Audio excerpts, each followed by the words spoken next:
Okay, well, a lot of you are wondering, what am I doing back in the Super C? That's a great question. I'm going to tell you. So I've always had it. I never sold it. A lot of people thought that I just sold it. But what happened is I put it into a rental fleet with a RV company with multiple locations all throughout the United States. And the plan was it was going to spend the winters in the Florida area and the summers up in like the Pennsylvania area. So that way you can get 2 peak rental seasons out of the rig. And I thought that was great.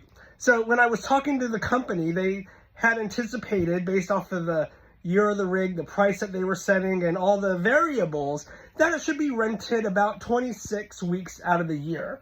So I was like, okay, that sounds like a plan. Let's make it happen. So they picked up the rig in Denver in June of 2022, and they've had it ever since.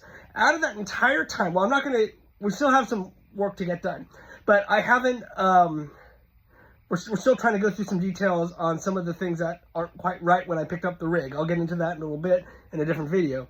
Anyways, it didn't work out the way that we had anticipated. It didn't work out in the way that we had hoped. So that means I wanted to get it back. If I'm going to make payments on this thing and I'm going to have this thing, I want to use it. You know, I want to be able to have access to it, especially now that we're coming up into the winter season. I'm going to be out in the dunes a lot more. I'm going to be out in courtside a lot more, where I want to be able to have people come visit. And I like having the space to allow people to be able to do that. And so that's why right now that's the goal, is to be able to have the space so people can come out and visit during dune season, during courtside, then all the events and the activities that are going to be going on.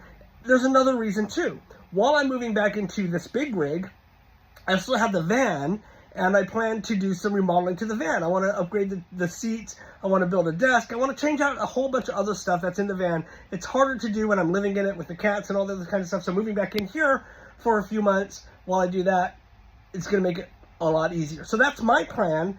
Obviously, things might change. You just never know. But that's kind of my thinking as of this moment. So you're caught up to speed.